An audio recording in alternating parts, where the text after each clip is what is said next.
tout le monde peut croire aux théories de la conspiration, même vous et moi, parce que tout le monde peut commettre des biais cognitifs. On fait tous, d'une manière ou d'une autre, tous les jours des biais cognitifs. Donc, c'est très facile de tomber dans les théories de la conspiration, mais il n'y a pas de profil type.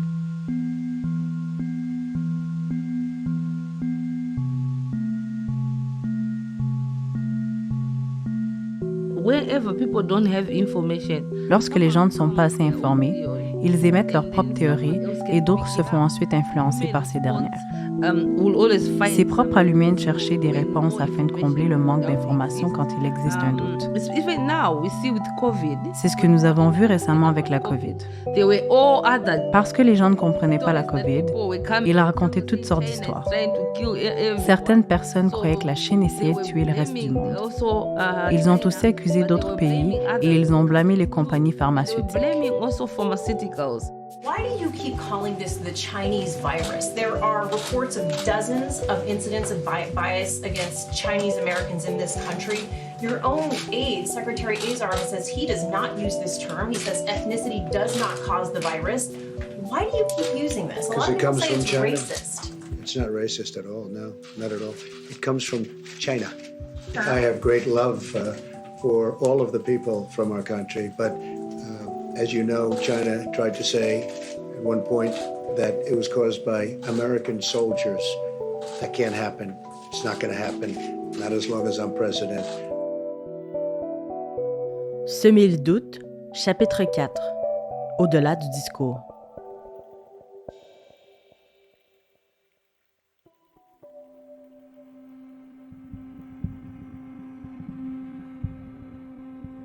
Décembre 2019. Le monde apprend qu'une maladie causée par un coronavirus se propage rapidement dans la ville de Wuhan, en Chine. À peine quelques mois plus tard, le SARS-CoV-2 se répand à travers le globe. L'Organisation mondiale de la santé déclare l'urgence de santé publique de portée internationale. Face à la plus grosse pandémie du siècle, le Canada et de nombreux pays à travers le monde instaurent des mesures de contrôle sanitaire d'urgence. Confinement, distanciation sociale, port du masque. La population doit rapidement s'adapter à un nouveau mode de vie. Cette période de changement s'accompagne d'une anxiété généralisée autour de la transmission du virus. Au début de cette crise, les personnes d'origine asiatique ont été accablées par des tensions raciales redoublées. Les personnes qui pouvaient être reconnues comme asiatiques ont rapporté vivre plus d'expériences de discrimination verbale et d'abus physiques dans les espaces publics.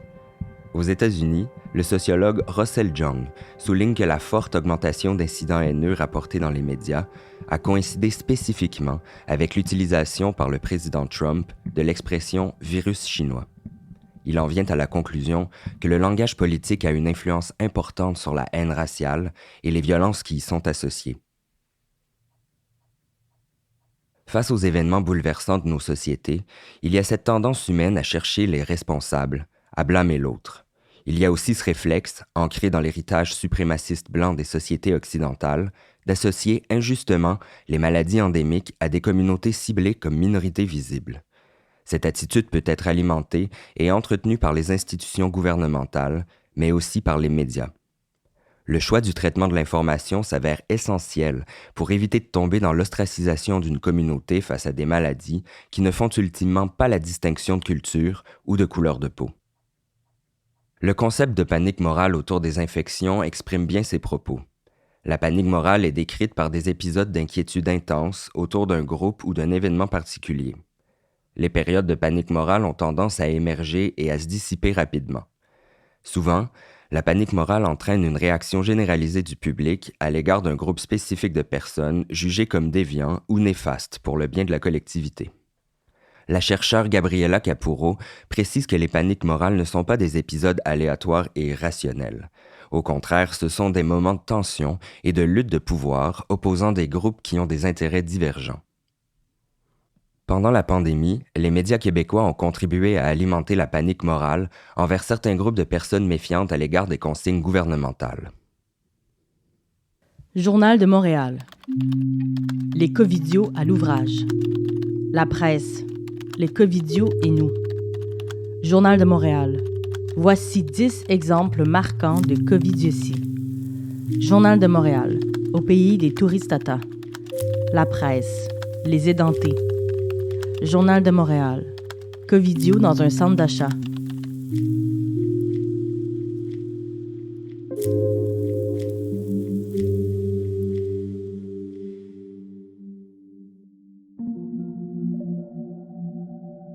L'utilisation de termes péjoratifs, les représentations stéréotypées, l'exagération du nombre d'opposants à la vaccination et aux mesures sanitaires sont toutes des stratégies cherchant à inciter la population à adopter des comportements de prévention. Cette stratégie de clivage peut sembler logique. En réalité, elles sont très stigmatisantes et relaient l'entièreté de la responsabilité sur les individus. Pourtant, il faut se rappeler que la période d'adaptation culturelle face à cette crise était contre-intuitive pour la plupart. L'isolement, la distanciation sociale, le port du masque et la quarantaine étaient des pratiques auxquelles la population a dû s'habituer rapidement.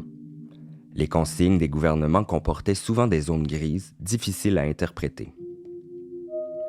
La population a dû jongler entre diverses difficultés dans un climat de moralisation où chaque personne devait se conformer aux consignes au risque de se faire mettre dans la case « Covidio ».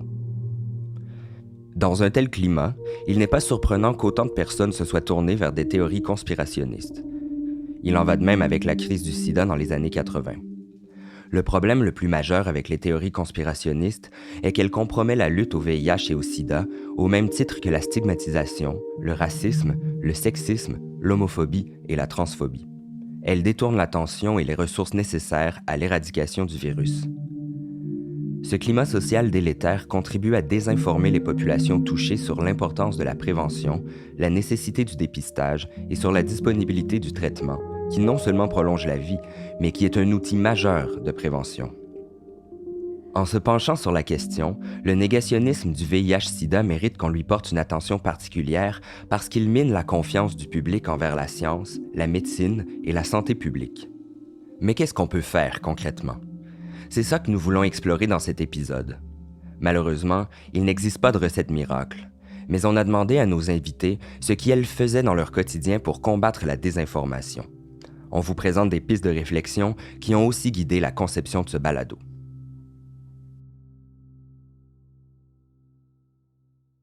C'est sûr que c'est pas évident de parler à des personnes conspirationnistes lorsqu'ils sont dans leur conspiration. Mais ça n'enlève pas qu'on peut avoir un dialogue, qu'on peut avoir une discussion dessus. Marie-Mé Chrysostome, coordonnatrice à la mobilisation et aux soins communautaires chez Gap Vie. Donc moi, ce que j'aime faire en général quand ça arrive, c'est des personnes que j'aime vraiment écouter pour savoir vraiment c'est quoi le fond de leur pensée. Parce que oui, en dehors de dire « Ah oui, c'est le gouvernement », mais c'est quoi tes faits? C'est quoi, sur quoi tu te bases? Sur quelle revue scientifique? Parce que c'est bien beau de dire à un certain moment « Ah oui, c'est le gouvernement ». On peut accuser le gouvernement de tous nos bobos, de tous nos maux, mais à un certain moment aussi, ce serait la même chose que quand quelqu'un te dirait « Oh non, mais le COVID n'existe pas, c'est autre chose ». Mais sur quoi que tu te bases? Donc, quand la personne me donne des faits concrets sur ce qu'elle pense, là, on peut avoir une discussion, mais pour moi, je dis ça ainsi, quand quelqu'un, il a sa théorie conspirationniste et qu'il te dit « Mais non, mais c'est le gouvernement », tu n'as rien vraiment à tirer parce qu'il reste sur son impression d'une situation et ne va pas sur les faits en tant que tel. Il n'est vraiment pas cartésien.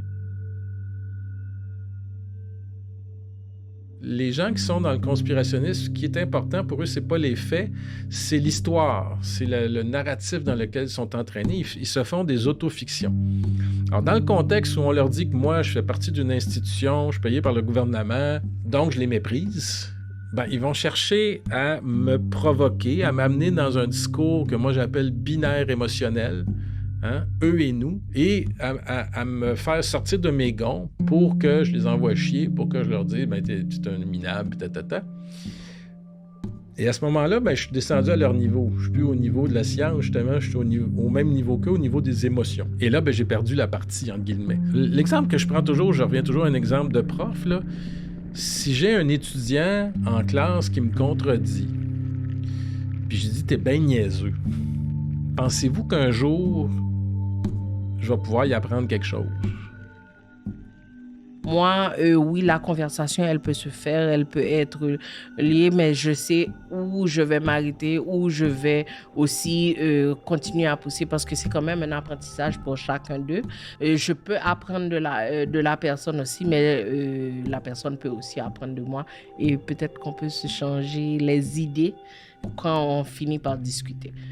Donc, mon approche, elle est toute simple, je t'écoute et puis on peut discuter à partir de là.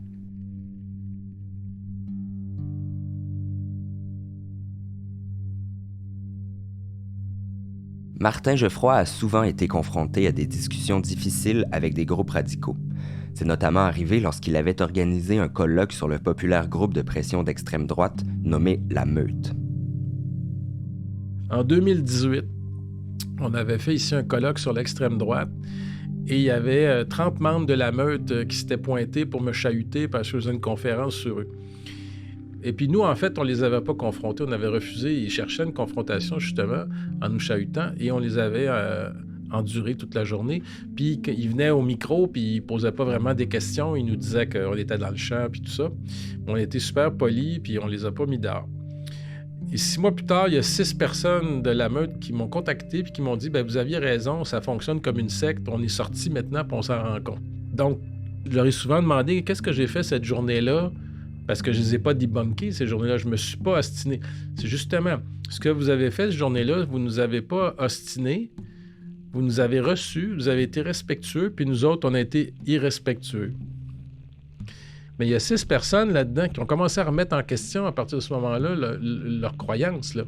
Que tout le monde, par exemple, les méprisait. Nous, on a fait tout sauf les mépriser cette journée-là. Et cette petite graine-là a cheminé avec certains individus. Et certains individus, ensuite, on a continué de les suivre pendant un certain temps, de faire une espèce d'accompagnement pédagogique. Il y en a qui sont complètement sortis de tout ça aujourd'hui, qui ont fait des études, puis qui ne sont plus du tout là-dedans. Il y en a d'autres qui ont rechuté.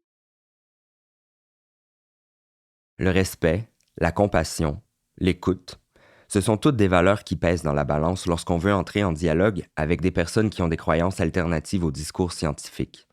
Chez Gabvi, Joseph Jean-Gilles a toujours eu cette approche avec les communautés religieuses. Il nous en a parlé lors de notre passage dans leur bureau. Nous desservons une communauté où la question de la foi, la question de religion est très, très présente. Ça ne sert à rien de perdre l'énergie, à leur dire qu'ils sont dans l'erreur, etc., etc. Mais il faut travailler avec eux, tout en respectant la foi des gens.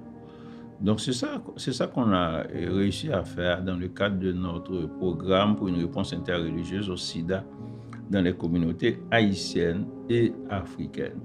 La première démarche qu'on a eu à faire, c'était de consulter les bénéficiaires qui nous parlaient au départ de comment le VIH est abordé dans les églises. On nous disait que très souvent, le pasteur va faire son sermon. Et, par exemple, dans une situation qui est grave, on va considérer certains types de péchés comme le sida. Vous allez mourir, etc. Le VIH, c'est une punition divine. C'est parce que on fait quelque chose, on doit payer pour. Donc, à partir de ce moment-là, on doit se mettre à l'évidence que oui, on ne perd pas d'énergie à démentir, mais vraiment à accompagner les gens.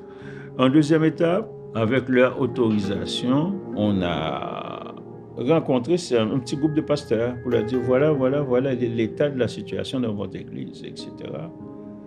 Et on s'est entendu que la parole de l'église, ils sont d'accord avec nous, la parole de l'église, c'est une parole de compassion. Pourquoi ne pas travailler sur ces aspects de la compassion comme Jésus l'a fait dans certaines circonstances, comme Dieu l'aurait fait? Les gens sont tombés d'accord avec nous. On dit, on a des points de rencontre, on peut travailler sur cette base-là, on peut faire une alliance thérapeutique. À cette base-là, on va dire que si vous croyez en Dieu, et vous dites que les médicaments du médecin ne sont pas bons, mais si vous croyez en Dieu, c'est Dieu qui donne ce pouvoir aux médecins. Là, on parle dans leur jargon, on parle dans le jargon des gens. C'est dans ce sens que je dis, on a fait des alliances avec l'Église, en respectant. La première chose qu'il faut faire, c'est de respecter la valeur des autres. La valeur de l'Église aussi, il faut les respecter. On va respecter leurs valeurs, on pourra avancer. Le but, c'est de ne pas briser le lien thérapeutique, dans le fond, parce que si la personne te raconte, dans le fond, qu'elle a arrêté son traitement, tout ça, ben, ça veut dire qu'elle te fait confiance pour dévoiler ça.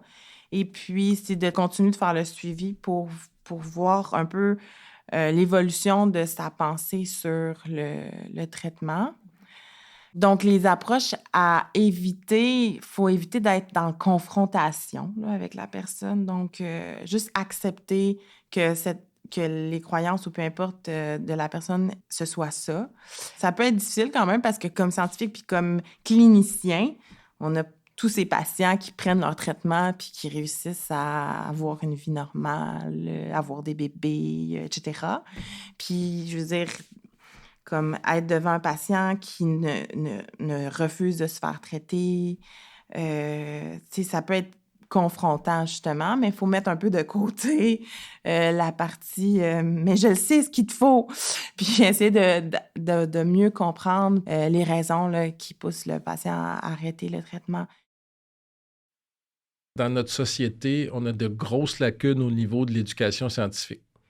Souvent, les médias publiaient des articles scientifiques, par exemple, d'une revue prestigieuse comme Nature, mais publiaient ce qu'on appelle des pré-papiers, des pré-articles, c'est-à-dire qui n'ont pas été évalués par des pairs encore. Ils nous présentaient ça dans les médias comme « c'est ça ». Puis là, quand l'article, je ne sais pas, était refusé ou que ça changeait 3 mois plus tard, bien ça fait douter beaucoup de gens parce que là, la science avait l'air de tergiverser, alors que la science ne tergiverse pas.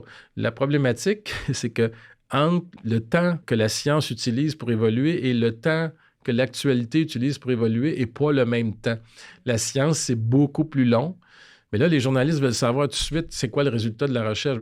Et pour les médicaments, pour les vaccins, on l'a vu beaucoup ça pendant la pandémie, à cause de l'urgence sanitaire, on nous parlait d'articles qui n'avaient pas été encore publiés dans les revues ou qui étaient publiés, mais sans évaluation encore. Ça donnait une image négative de la science. Et je pense qu'au niveau de l'éducation populaire, s'il y a une chose qu'on a à faire, par exemple, c'est l'éducation scientifique. Tu n'as pas besoin d'aller à l'école pour savoir c'est quoi un article scientifique.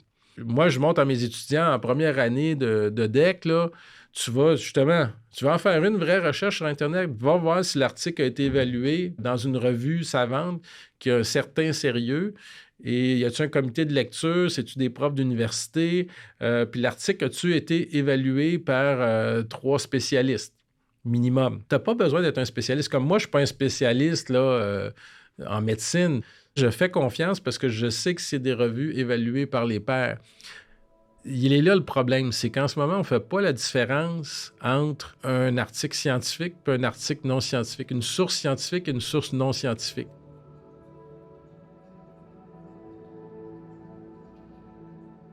Mais comment savoir si la science en elle-même est fiable? Un philosophe du nom de Karl Popper s'est posé la question. Durant sa vie au début du 20e siècle, il a été témoin de la naissance de plusieurs théories scientifiques occidentales. Pensons à la théorie de la relativité d'Einstein ou bien à la naissance du domaine de la psychologie. Il s'est alors rendu compte que les théories n'avaient pas toutes la même valeur scientifique. Il a donc jugé important de faire la distinction entre la science et la pseudoscience. Pour le comprendre, il a fait un travail sur la nature de la connaissance et les meilleurs procédés pour arriver à ce qui est le plus proche de la vérité. Si on revient à la base de ce qu'est la science, on sait qu'elle se fonde sur l'observation des phénomènes. Par exemple, si on regarde un lac avec des cygnes et qu'on observe qu'ils ont tous la couleur blanche, on aura tendance à affirmer que tous les cygnes sont blancs. Mais si on base notre conclusion sur un seul lieu où tous les cygnes sont blancs, on ne verra peut-être pas qu'il existe aussi des cygnes de couleur noire. L'humain est limité et il n'observe que partiellement les éléments qui l'entourent. L'humain a toutes sortes d'embûches qui l'empêchent de s'approcher de la neutralité. Il est influencé par ce qu'il choisit de voir, par ses croyances et ses idées préconçues. Ça fait en sorte qu'il est impossible d'avoir des certitudes. Le philosophe a donc réfléchi sur les meilleurs moyens de se rapprocher de la vérité lorsqu'on teste une théorie scientifique. Selon Karl Popper, il y a une distinction à faire entre la science et la pseudoscience. Selon lui, la méthode scientifique cherche à infirmer une théorie, alors que la pseudoscience cherche à confirmer une théorie. C'est beaucoup plus facile de chercher à confirmer une théorie que de chercher à l'infirmer. Par exemple, si une personne est convaincue que le Père Noël existe et qu'elle veut faire des recherches pour le confirmer, elle aura plus tendance à chercher des évidences. Les cadeaux en dessous du sapin ou la présence du Père Noël dans les centres d'achat seraient alors des preuves. Mais si, au contraire, pour vérifier sa théorie, la personne cherchait des évidences que le Père Noël n'existe pas et qu'elle découvrait que c'est une autre personne qui met les cadeaux en dessous du sapin, elle devrait alors abandonner l'hypothèse de l'existence du Père Noël. En gros, si on veut qu'une théorie soit acceptable, on doit être prêt à la tester et à la retester, chercher des preuves pour la contredire, être prêt à l'abandonner et passer à autre chose si on a la preuve qu'elle n'est pas véridique.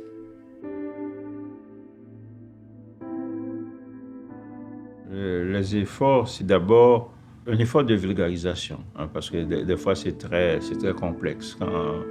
Quand un médecin parle, bien que de nos jours, on peut dire qu'il y a eu beaucoup de progrès dans le domaine du VIH, surtout à cause du militantisme qu'ont joué les personnes vivant avec le VIH. Et aujourd'hui même, on voit beaucoup plus de médecins qui sont à l'écoute des bénéficiaires, des personnes vivant avec le VIH, à tel point qu'ici à Montréal, on a des comités de patients experts qui échangent régulièrement avec les médecins. Ça veut dire qu'on est rendu assez loin à ce niveau-là. Et on est chanceux aussi d'avoir des médecins spécialistes du VIH aussi qui sont conscients qu'il y a un défi à court et à long terme à relever. Et puis ils partagent avec nous aussi les connaissances en donnant des conférences aux bénéficiaires, en donnant des conférences dans nos organismes. C'est en ce sens que oui, il y a des choses intéressantes qui se font au niveau médical. Le médecin en tant que tel ou l'institution de santé, dès qu'il met la personne atteinte de VIH en confiance, parce que si cette personne-là ne se sent pas stigmatisée et il a les informations claires, parce qu'on s'entend, dès qu'il n'a pas l'information, c'est la panique totale. Et tout autant qu'il peut trouver un médecin qui va le rassurer, qui va lui dire, écoutez, on va prendre des médicaments, on va se voir sur une base régulière. Établir ce lien de confiance, c'est super important. Et la personne aussi qui sait que d'un point de vue confidentialité ne sera pas jugée, que ses affaires ne seront pas divulguées partout, cette personne-là va être en confiance. L'information, c'est quelque chose de super important, mais il y a aussi le côté humain qu'il faut mettre, cette empathie qu'on met et comprendre que cette personne est un peu perdue dans une maladie qu'il ne connaît pas. Donc, vraiment, l'accompagner, c'est comme un enfant. Tu l'accompagnes à l'école, tu l'emmènes jusqu'à la maîtresse. Donc, c'est la même chose pour quelqu'un qui apprend qu'il a ce genre de maladie et qui est totalement désemparé face à une situation de ce genre. Donc, la meilleure chose à faire, c'est être clair, être précis avec cette personne, lui donner les informations, mais aussi parler son langage aussi. C'est important que la personne ne se sente pas un supérieur par rapport à quelqu'un, mais quelqu'un qui est là pour lui donner une information et qui est là pour l'aider et lui faire voir clair. Well, some of these diseases come with stigma. Certaines de ces maladies sont très stigmatisées. Cette stigmatisation contribue également à briser la confiance entre les gens marginalisés et les institutions essayant de leur venir en aide. Il y a aussi de la stigmatisation dans le milieu de la santé, au sein de la communauté et même au sein de nos familles. Nous devons donc examiner la discrimination sous plusieurs niveaux, que ce soit dans notre famille, dans nos écoles, au travail, dans notre société et même au niveau global. Nous devons sérieusement aborder ces enjeux. Afin de gagner la confiance des communautés, la santé publique ainsi que les autres instances gouvernementales doivent reconnaître ouvertement l'origine des croyances conspirationnistes dans le contexte de la discrimination historique. Nous avons vu que beaucoup de travail a été mis en place pour essayer d'apporter des services culturellement appropriés au sein des communautés autochtones ou au sein des communautés africaines, caribéennes et noires. Mais il y a encore plus à faire. Plus à faire en termes de guérison. Il faut aussi adapter notre approche afin d'offrir les services appropriés aux communautés. Il faut également s'attaquer aux problèmes du racisme, du colonialisme, de l'homophobie et de la transphobie parce qu'ils empêchent les gens d'accéder aux services nécessaires. Ce ne sont donc pas seulement les ressources financières dont nous avons besoin. Ça prend aussi toute une communauté pour s'interroger. Lorsque l'on voit des gens avoir un certain comportement, qu'est-ce qui aurait pu provoquer ce dernier? Où et comment est-il apparu? Pour combattre la désinformation à la base, il faut prendre le temps de s'observer et évaluer comment la gestion des épidémies affecte les personnes concernées par celles-ci. Il faut analyser le narratif qui se crée, se demander si ce narratif contribue de façon positive à l'accès aux services dont les personnes ont besoin. Le VIH, depuis son apparition, a fait émerger d'autres problèmes qui étaient déjà présents. En intervenant avec des personnes qui remettraient en question son traitement, il est important de comprendre le contexte dans lequel une personne se situe. Plus largement, comment les inégalités, les discriminations et les autres obstacles peuvent jouer un rôle dans les croyances.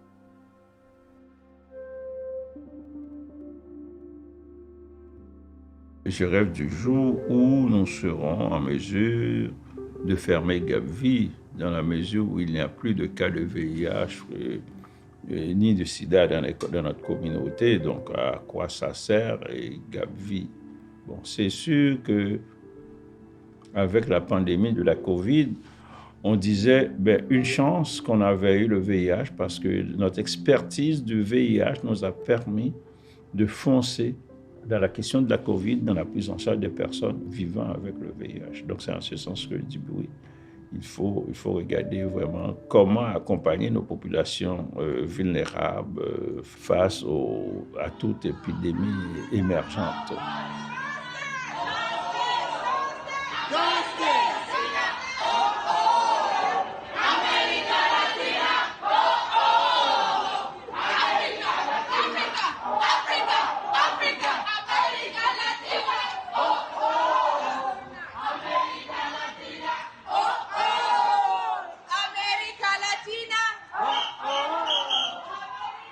« 1989. Montréal accueille la 5e conférence internationale sur le sida. Environ 300 activistes s'emparent de la scène pendant la cérémonie d'ouverture pour présenter le Manifeste de Montréal. Ce manifeste énonce les responsabilités de tous les États, de tous les organismes internationaux, de tout le personnel des soins de santé et des corporations multinationales à l'égard des droits des personnes vivant avec le VIH. On y exige notamment la participation active des communautés affectées par le VIH dans la prise de décision qui les concerne. On demande à ce que les États soient informés que le VIH n'est pas facilement transmissible et que les craintes irrationnelles sur la transmission soient combattues. On demande à ce que l'accès au traitement soit garanti, que les soins médicaux soient de qualité, tenant compte du fait que la pauvreté est fortement corrélée à l'infection. On fait appel aux nations industrialisées pour créer un fonds international de coopération capable d'aider les pays à investir dans les services sociaux, médicaux et sanitaires. On demande la création de programmes d'éducation sexuelle présentant les renseignements les plus complets de manière respectueuse des diverses orientations sexuelles et cultures.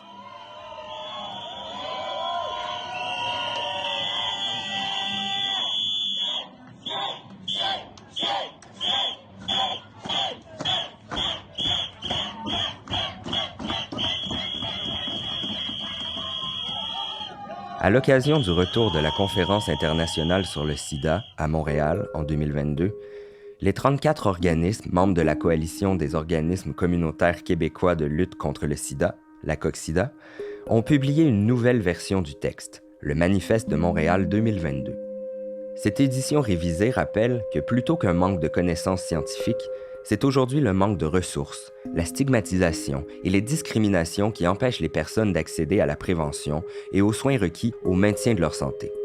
Il est donc aujourd'hui impératif d'agir afin d'éliminer ces obstacles à la lutte contre les épidémies de VIH.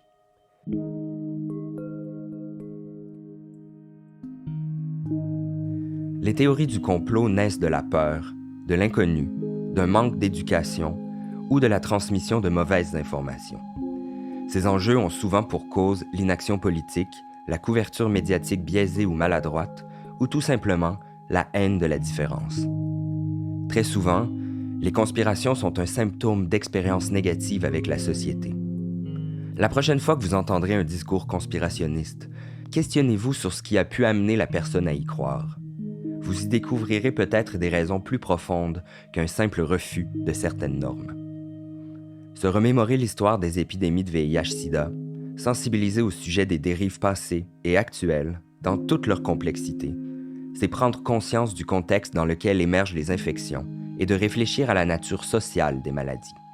C'est la manière dont on traite nos malades et dont on prévient les infections qui parlent réellement de qui nous sommes en tant que société. Une catastrophe sanitaire comme celle du VIH-Sida, en dépit de son caractère tragique, est néanmoins une opportunité d'apprentissage, une opportunité de jeter un regard nouveau sur les défis qui attendent l'humanité.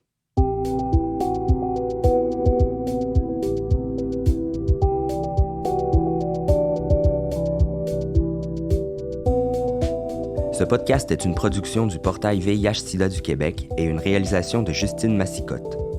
La musique d'introduction et de conclusion a été produite par Laure Brisson. Le mixage sonore par Justine Massicotte et Laure Brisson. Un merci tout spécial à Stella Gassirabo pour son soutien à la traduction et au doublage. L'image originale du balado est une création de Rena Jamaleddine. Nous tenons à remercier Patrice Saint-Amour, Nancy Petinicchio et Marianne Ngué-Mensah pour leur soutien. Merci à Fierté Montréal et les Trois Sexes pour nous avoir prêté leurs locaux d'enregistrement. Merci à Vive Healthcare et Gilead qui nous ont aidés à financer ce projet. Et surtout, merci aux invités qui ont généreusement accepté de participer au projet. René Légaré, Joseph Jean-Gilles, Jacques Pépin, Marvelous Muchenje, Sophie Prophète, Martin Geoffroy et Marie-Mé Chrysostome. Je suis Guillaume Tremblay-Galland. En mon nom personnel et en celui de l'équipe du portail, merci de votre écoute. Si vous avez aimé ce balado, encouragez-nous en le partageant avec vos proches.